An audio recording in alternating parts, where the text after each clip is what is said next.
बस rapid transit अर्थात BRT देशभर गाजलेल्या या प्रकल्पाचा पहिला टप्पा सुरू झाला तो 2006 साली पुण्यामध्ये। केंद्र सरकारने या उपक्रमाचं कौतुक करत पुणे महापालिकेला कोट्यवधी रुपयांचा निधी दिला आणि त्यातनं कात्रज स्वारगेट हडपसर असा 17 किलोमीटरचा प्रायोगिक तत्वावरचा प्रकल्प सुरू झाला। पण पहिल्याच घासाला खडा लागला आणि या सगळ्या प्रकल्पाचा पार बोऱ्या वाजलाय। पुण्यातली सार्वजनिक वाहतूक व्यवस्था हा नेहमी चर्चेचा आणि चेष्टेचा विषय राहिली आहे। त्यात BRT अपयशी ठरल्यामुळे या टीकेमध्ये रोजच्या रोज भरच पडतीये। नेमकं काय घडलंय आणि काय घडायला हवंय यावरच आहे आजचा स्पॉटलाइट। BRT चांगली चालली तर शहरातल्या किमान 12 लाख प्रवाशांचा फायदा होणार आहे, पण नेमकी तीच बाब दुर्लक्षली जातीये का हाच प्रश्न आहे। पुण्यातली BRT म्हणजे खरं तर पुण्याबरोबरच पिंपरी आणि चिंचवडच्या प्रवाशांसाठी उपयुक्त ठरणारी। या तिन्ही शहरांसाठी पूर्वी PMT आणि PCMT अशा दोन महापालिकांच्या वाहतूक सेवा होत्या। त्यांचे एकत्रीकरण करून PMPML ही कंपनी स्थापन करण्यात आली, पण त्यामुळे समस्या कमी होण्याऐवजी वाढतच चालल्याची प्रवाशांची तक्रार आहे। आता तर विश्रांतवाडी आणि नगर रस्त्यावरही स्वतंत्र मार्ग तयार झालाय, पण त्यावर अजूनही बस धावलेलीच नाही। देशातल्या इतर शहरात BRT उत्तम चालते, पण पुण्यात मात्र ती अपयशी ठरते। या विरोधाभासी चित्रामुळे पुणेकर मात्र बुचकळ्यात पडलेत। BRT राबवण्यासाठी लागणाऱ्या इच्छाशक्तीचा अभाव असल्याचं लोकांचं म्हणणं आहे। फायदा तसा काय होणार नाही, कारण आता जे BRTचे जे आहे बांधकाम चालू आहे ते सगळं इतकं चांगलं नाही आहे। ते आपण बघतो तिथं, आणि आपले पुण्यातली जी वाहतूक आहे ते BRTमध्ये घुसतात, म्हणजे वाहनं सगळी, आणि त्यामुळे ॲक्सिडेंट होतात।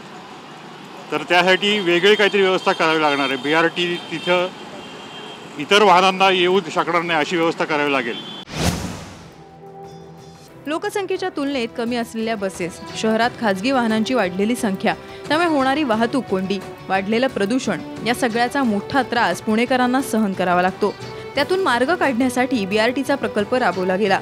जगभरात लोकप्रिय असलेली BRT देशात पहिल्यांदा कुठल्या शहरात राबवली गेली असेल तर ती पुण्यातच, पण पहिल्याच घासाला खडा लागला।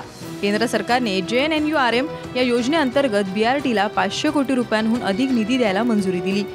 त्यामुळे कात्रज ते स्वारगेट आणि स्वारगेट ते हडपसर या 17 किलोमीटर अंतरावरच्या दोन मार्गांवर BRT सुरू करण्यासाठी प्रायोगिक प्रकल्प राबवायला 2006 मध्ये सुरुवात झाली। BRT प्रकल्पाचा निधी केंद्र सरकार 551.99 कोटी, राज्य सरकार 202.79 कोटी, पुणे महापालिका 304.20 कोटी। पण BRTसाठी आलेल्या निधींचा वापर पुण्यातले मुख्य रस्ते रुंद करण्यासाठी, सिमेंट कॉन्क्रीट करण्यासाठी खर्च करण्यात आले। त्यालाही विरोध झाला। शिवाय BRT म्हणून जे निकष अपेक्षित आहेत ते पूर्ण झाले नसल्याची तक्रार आहे। BRTचे काही मूल तत्व आहेत, ती 7 आहेत। मी 3-4च सांगतो। एक तर कॉरिडॉर जो असतो तो सबंध डेडिकेटेड असायला पाहिजे, सुरुवातीपासून शेवटपर्यंत, तो कुठेही नाही। दुसरं महत्त्वाचं आहे की बसेस चांगल्या पाहिजेत आणि बसमध्ये लोकांना चढायला सोपं झालं पाहिजे, म्हणजे लो फ्लोअर बसेस पाहिजेत। तिसरं आहे की बसमध्ये बसण्याच्या आधी तिकीटं दिली गेली पाहिजेत। म्हणजे ही मी 3 मुख्यांना का प्राधान्य देतो, कारण आपण जेव्हा बस रॅपिड ट्रान्झिट म्हणतो ह्याचा अर्थ रॅपिड झालं पाहिजे, भरकन कोणीतरी एका जागेहून दुसरी जागा गेलं पाहिजे।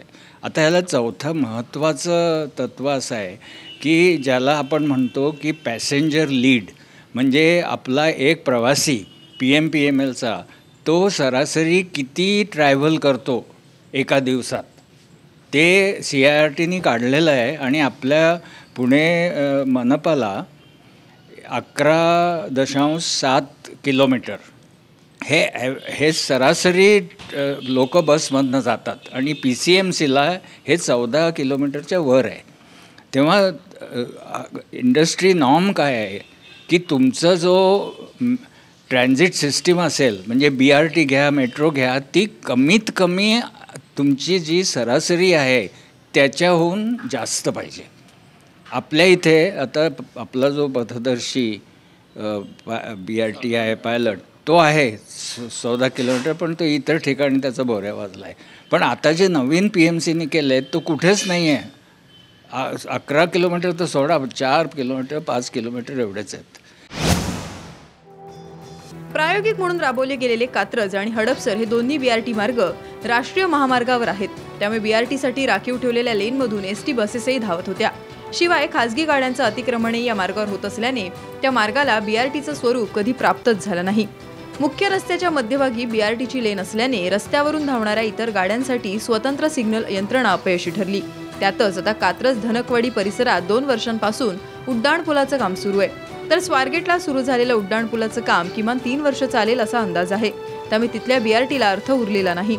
एवढं होऊनही महापालिकेने 2-3 वर्षात विश्रांतवाडी आणि नगर रस्त्यावर 16 किलोमीटर अंतरासाठी बीआरटी प्रकल्प उभारणीचं काम केलं. या बस मार्गावर रस्त्यांच्या मध्यभागी 22 अत्याधुनिक बस थांबे उभारले. बस गाड्यांचे दरवाजे उजव्या बाजूला उघडणार असून बस थांबा आणि गाडीचा दरवाजा इथून ये-जा करण्यासाठी विशिष्ट उंचीचे प्लॅटफॉर्म आहेत. त्याला स्वयंचलित दरवाजे बसवले. बस चालकाने गाडीचा दरवाजा उघडण्याआधी बटन दाबल्यानंतर आधी गाडीचा आणि नंतर बस थांब्याचा दरवाजा उघडेल. प्रवाशांना थांब्यावर प्रवेश करताना तिकीट देण्याची सोय करण्यात येणार आहे. मोठ्या रस्त्यावर ही सुविधा केल्याने अन्य वाहनांनाही पुरेशी जागा मिळाली आहे. पण या मार्गावरून प्रत्यक्ष बस कधी धावणार याची प्रतीक्षा आहे. बीआरटी पुण्यात यायला हवी, कारण की ट्रॅफिकची समस्या खूप मोठी आहे. पण बीआरटी येताना लोकांची सुरक्षा पण खूप महत्त्वाची आहे, टाईम पण खूप महत्त्वाचा आहे. तर हे सगळं नियोजनबद्ध काम झालं पाहिजे. जिथे खरोखर त्याची हे आहे, जेवढे रस्ते मोठे रुंद आहेत किंवा त्याचे हे करणं शक्य आहे तिथेच व्हायला पाहिजे. जसं सरसकट जे आपण म्हणतोय त्याच्यावर फ्लायओव्हर वगैरे झाले तर ते जास्त उपयोगाचे वाटतात. पुण्यात 68 किलोमीटर रस्त्यांवर बीआरटी प्रकल्प होणार आहे. त्यापैकी 16 किलोमीटरचं काम झालंय. केंद्र सरकारने पीएमपीला 500 बस दिल्यात. त्यापैकी 310 गाड्यांचे दरवाजे उजव्या आणि डाव्या अशा दोन्ही बाजूंना उघडणारे आहेत. त्यामुळे त्यांचा वापर सगळ्याच मार्गांवर करता येणार आहे. पण ITMS व्यवस्था अजूनही सुरू झालेली नाही. त्यामुळे संबंधित मार्गावर येणारी बस कोणती आहे ते थांब्यावरच्या प्रवाशांना आधी कळणार नाही. शिवाय इतर प्रश्न आहेतच. बीआरटी खरं म्हणजे जगभर मान्य झालेली, सिद्ध झालेली एक चांगली उत्तम सार्वजनिक वाहतूक व्यवस्था आहे. परंतु आपल्याकडे त्या प्रवाशांच्यासाठी हे आपण करतोय, शहरासाठी करतोय हे लक्षात न घेता फक्त निधी लाटण्यासाठी आणि त्यातनं आपला स्वार्थ कसा साध्य होईल या दृष्टिकोनातनं ह्याच्याकडे बघितलं गेल्यामुळं आधीचा जो पथदर्शी प्रकल्प झाला त्याची पूर्ण वाट लागली. त्याच्यात अनेकांचा जीव गेला आणि स्वतः PMC किंवा PMP स्वतःच 13 किलोमीटरपैकी 7-8 किलोमीटरचा सगळा राडा केला आहे. जेमतेम 4-5 किलोमीटर शिल्लक आहे. म्हणजे मुद्दा असा आहे की जी संकल्पना आहे ती पूर्णतः तांत्रिकदृष्ट्या तिथं राबवली गेली पाहिजे. त्यातले काही मुद्दे महत्त्वाचे म्हणजे हे डेडिकेटेड लेन पाहिजे, दुसऱ्या वाहनाला तिथं प्रवेश नाही पाहिजे. एकतर त्याचं इन्फ्रास्ट्रक्चर अशा पद्धतीनं केलं पाहिजे किंवा वॉर्डन असे नेमले पाहिजे की दुसरं कोणी त्याच्यात येणार नाही. बसची वारंवारिता जी आहे, दर 2-3 मिनटाला बस असेल तर दुसरे तिथं वाहनं येणार नाही, त्रास होणार नाही. तो एक भाग आहे. त्याच्यानंतर जसं आता नवीन करण्याचा प्रयत्न विचार करता येते. नुसतं निधीची काय डेडलाईन गेली की म्हणून घाई करून चालणार नाही. जसं आळंदी रोडचं असेल, विश्रांतवाडीचं असेल, ट्रान्सफर टर्मिनल हे गरजेचं आहे. कारण पूर्ण BRT मार्ग नाही आहे, तो मिक्स मार्ग आहे. तर लोकांनी कसं ट्रान्सफर करायचं असं नुसतं म्हणून नाही, ते उतरून जातील पलीकडे. म्हणजे आत्ता लोकांचा जीव जात आहे, परत जाईल, एवढं कॅज्युअली ते घेऊन चालणार नाही.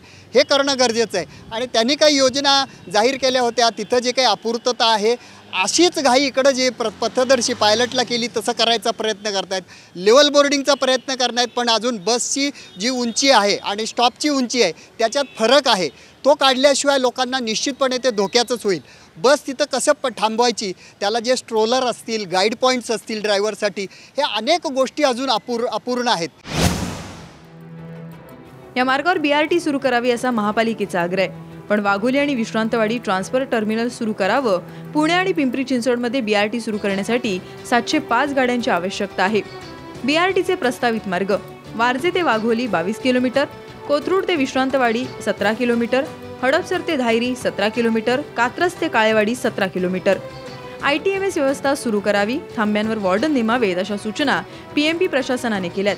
आता पुढच्या काळात पिंपरी चिंचवड महापालिकेकडून येणाऱ्या BRT प्रकल्पाला जोडण्यासाठी औंध आणि बोपोडी इथल्या PRT प्रकल्पाचं काम सुरू होणार आहे. BRTचे प्रस्तावित मार्ग: निगडी ते दापोडी 12 किलोमीटर, औंध ते रावे 14.5 किलोमीटर, नाशिक फाटा ते वाकड 8 किलोमीटर, काळेवाडी फाटा ते देहू आळंदी रस्ता 10.5 किलोमीटर. काळेवाडी फाटा ते देऊळांदी रस्ता इथल्या BRT प्रकल्पाचं काम सुरू होणार आहे. नगर रस्ता आणि विश्रांतवाडी मार्गावरच्या BRT प्रत्यक्ष सुरू झाल्यानंतर त्यांचा अनुभव लक्षात घेतल्यानंतर शहरातल्या इतर रस्त्यांवर काम सुरू करण्याचा प्रशासनाचा विचार आहे. पण त्यात प्रवाशांना महत्त्व दिलं जावं अशी अपेक्षा आहे.